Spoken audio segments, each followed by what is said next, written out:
Good afternoon. So I was having a discussion with a Muslim guy on Facebook, which was quite interesting, and it was about what I turned it into was a question of false gods because Muslims are promoting Islam to everybody, and I made the statement, which is in the Bible, which is that the Bible forbids the worship of Arab gods because he's talking about people converting from Christianity to Islam, right? And that's one of the big things that they're promoting is for Christians to convert to Islam. And I made the point that that the Bible itself forbids the conversion or the worship of an Arab god. It actually forbids the worship of any foreign god. And the way I take this personally is I take it as more of a metaphor, which says I won't worship any god foreign to my own eternal soul. Like anything that's foreign, strange, or foreign to my own innate eternal soul would be something I would not worship. Now, at the time of the Israelites, it was told as a story of you have the people who were the Israelites and they had their god and they didn't worship foreign gods, which would have been the Egyptian gods and the Canaanite gods and the other gods of the area. They wouldn't worship anyone else's gods, just their god. And then it gets into this whole thing of false gods. You got wood gods and stone gods and, celestial gods.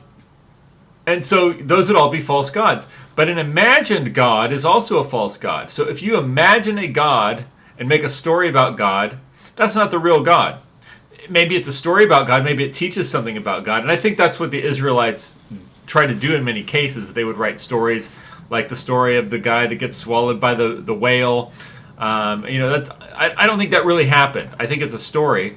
I think it tells a story about God, or they make up stories about God. I believe that the story of Christ is an allegory about God's word being murdered by basically stupid people at the skull.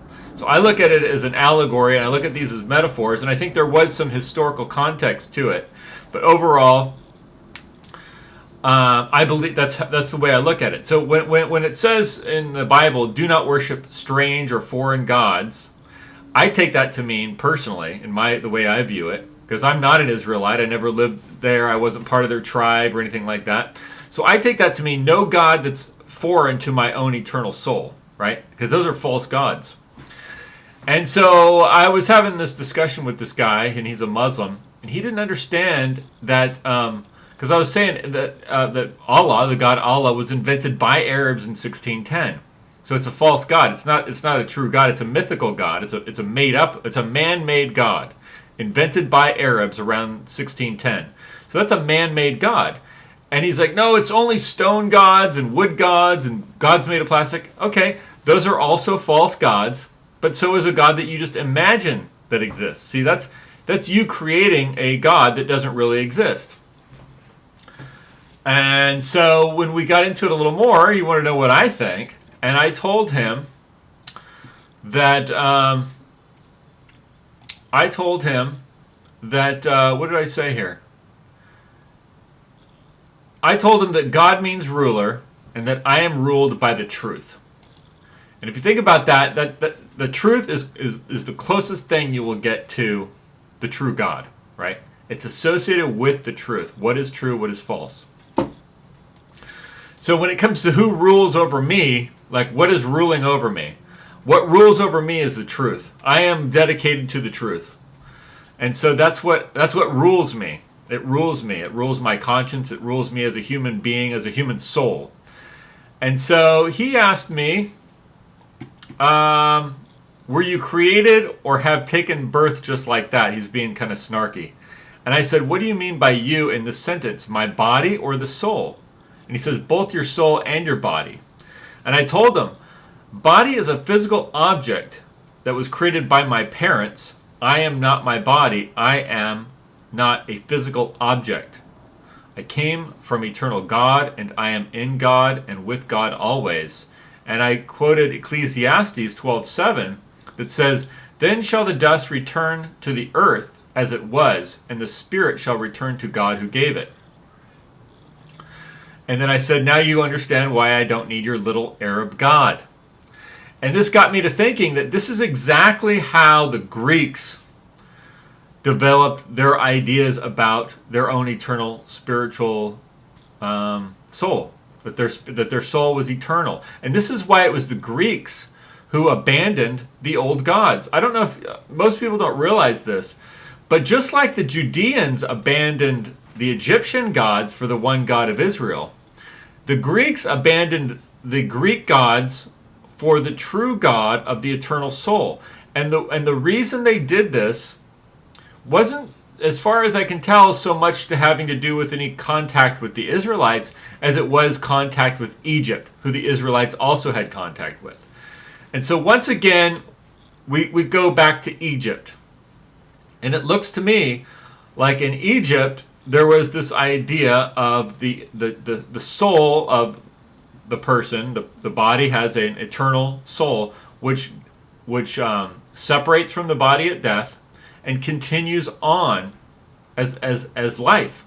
And that this is from God. Where else could it be from? What else could survive death and continue on but God, right? So this is something that's not of the creation.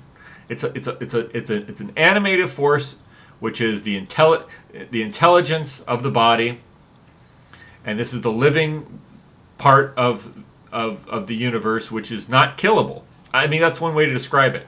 This is the philosophy which was part of the religion of Egypt. And this is what the Greeks were looking at. This is why the Greek philosophy came through Pythagoras and the whole line of Pythagoras after they encountered Egypt. And so that means this philosophy was already in Egypt, and it may have been, however it was presented by the public or whatever through religion is one thing, but there was a philosophy which was there of the immortality of the human soul, that the human soul was immortal, which means it comes from God, and which means it's basically is God because you can't kill it. Now, this is what we see in Ecclesiastes 12:7. I'll read it to you again. It says, "Then shall the dust return to the earth as it was, and the spirit shall return unto God who gave it." That actually, that same prayer exists in what's a book called the Egyptian Book of the Dead, which is a book about prayers for the dead and Egypt and all this kind of stuff. I remember seeing it there before I read it in Ecclesiastes, because I read the Egyptian Book of the Dead, and I found certain things that were in there that I also found in the Bible, and that was one of them. So a lot of the philosophy that's in the Bible came from Egypt.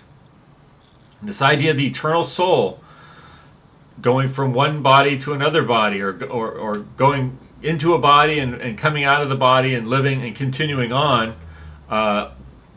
which is what the Greeks adopted as their philosophy, that came from Egypt.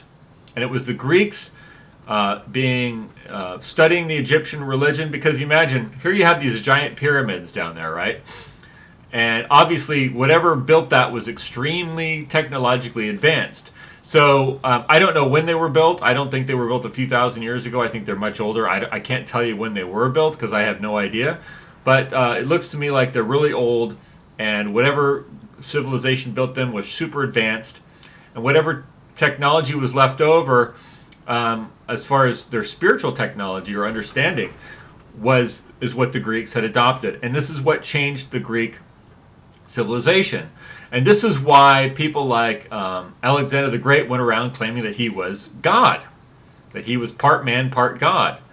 And so this is where this idea of part man, part God comes from, that your body is man and that you have another part of you which is actually God, and that you are a God.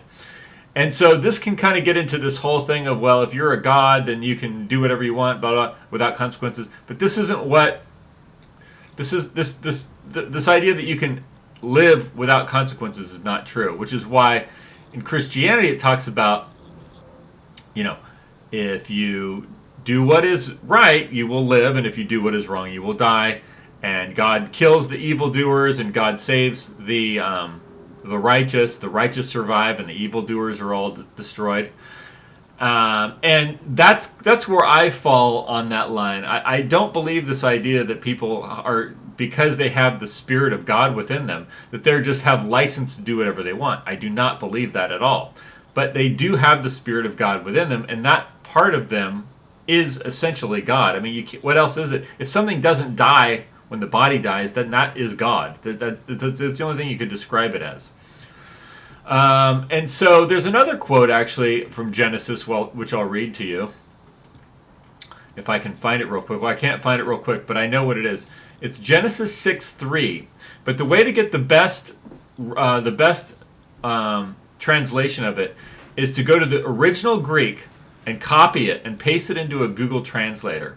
Because the other translations I found are not very good, and they don't give you the right idea. So Genesis 6:3, if you go to the Greek version and translate it with a Google Translate, it'll say that it's, and I'm just going off memory here, God is saying in Genesis 6:3, my spirit will not abide with man forever, and his years will only be 120, because he's flesh. So my spirit will not abide with man forever because he is flesh, and his years will be maximum 120. Now, in most of the translation, it doesn't say abide with, it says contend with or strive with, and it gives this idea of contention. But that's not what the original Greek translation appears to say. It appears to say abide with. So here you have the idea that the Spirit of God lives in man, or lives through man, and this is the purpose of the creation, is to live through man, like God is living through mankind, which is basically, that's where the spirit of man comes from. So there's really, that's the best way I think you could look at it, which is the spirit lives in man, and this is the part that survives the death. The body dies and the spirit continues on. Now this is what the Greeks believed, and this is what is taught in the Bible, and this is why there were certain philosophers that tried to harmonize the Greek philosophy with the Bible. People like Philo-Judaeus tried to harmonize the Old Testament with what the Greeks were saying. And it is a fact that the Judeans were studying Greek philosophy and were enamored with Greek philosophy, and it was actually required to study Greek philosophy in the time of, let's say, 300 BC in order to be an elder of the Judean tribes. But that's a whole other story. The point is that this is why the Greeks, like the whole line of Pythagoras and Socrates and Aristotle and all this people, that's why they really abandoned the gods. And this is also similar to what the Israelites were saying, which is that these different gods that people have are not real. And that goes, and what I'm saying is, that goes for imagined gods. If you're imagining a god and he's going to come down from space, that's not a real god. You're imagining a god. And so just like a wood god or a stone god, that's a false god.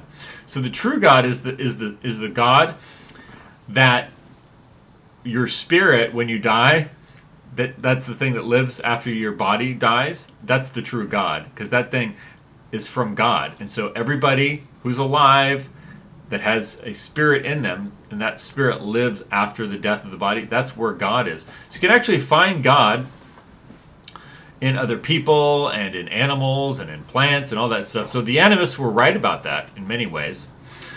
But that doesn't mean that people are being godly or godlike. Because if you're doing evil, if you're being a pervert, a criminal, a deviant, there's a whole range of behaviors that are not godlike. So those people have fallen from their higher state. We could look at it that way. Like a higher state would be totally godlike, natural, in a natural way, not pretending to be godlike, but actually being godlike, being virtuous, doing what is right, being ethical, taking care of yourself, taking care of your family, all the things that you should do, right? Those would be godly. You see, and then being a drug addict, a pervert, a degenerate, a criminal, all the things that you shouldn't do would prove that you had turned away from your natural condition and chased after the illusion of the universe, right? The illusion of the universe, or the sensation of the universe, that you've chosen that over your own godlike nature, your true nature, which is God-like. And so this is why I think in Genesis, it says that people were made in the image of God, and I think a lot of it's mythologized. So to that degree, there is some of this imaginary God in the book, but it's trying to teach you something, and that's why I personally don't take it all literally. But I think there are things in there that will point towards the truth. So I would say that because we all have a Holy Spirit that lives within us, which we're part of, and basically we have the mind of God, that we should be ruled by the truth. And so I also think that that's pretty much what the story of Christ is about. It's about being ruled by the truth. Christ is called the truth. Christ is called the light of God, which is the wisdom of God, which is the word of God, which is killed at the skull, which is Golgotha. That's the skull. So he's killed at the skull, and the lights go out. So anyway, I thought I'd make a video that covers that. That's the way I view it. I think maybe that would be helpful to some people to see it, take a look at it that way, and trying to understand it. As far as just understanding the story and what it's all about, and I think that's why when we go back to the original idea, which is why it says in the Bible to not worship strange or foreign gods, and I've always believed that, and I never really looked at this in the Bible until recently, but it says do not worship strange gods, do not worship foreign gods, and that's true with regard to a culture. You know, you don't want to worship someone else's gods because that's not your stuff, right? You want to protect your culture. But then it's also as a spirit that you shouldn't worship anything that's strange or foreign to you spiritually, right? If it's foreign to you spiritually, don't worship it. If it's strange to you spiritually, don't worship it because it's not of you. It's actually foreign to you. It's unnatural. It's foreign. It's foreign to you as a spiritual being. So it's not from God. And it shouldn't be worshipped by you. That's the way I take that line in the Bible. I know that maybe some people would disagree and they go, no, it's literal. There was a God of the Israelites and he came from space and he lived on a mountain. I don't think so. I think that's an imaginary scenario. So that wouldn't be the truth. That's a fictionalized account, and maybe it's trying to tell you something about the truth, but I don't know. But there is a truth. So I would say ultimately I try to be ruled by the truth, and that's what the Greeks were doing. The Greeks were looking at these. The Greeks took Egyptian religion and the idea of the spirit, which is the most important part of all Egyptian religion, is this idea that you have a spirit which travels through time, and that's what you are. Because if that doesn't exist, then it's like, all this is like whatever. I mean, I'm just saying that's the most important thing, and that's what the Greeks discovered. Is like this is the important thing. Nothing else really matters but this. This is the core to all of existence. Is the spirit that travels through time and through the physical world and through a physical body and survives the death of the body, and whatever that thing is, that's the important thing. Is what I'm trying to say. So, okay, so that's all I have to say on this video. Take care.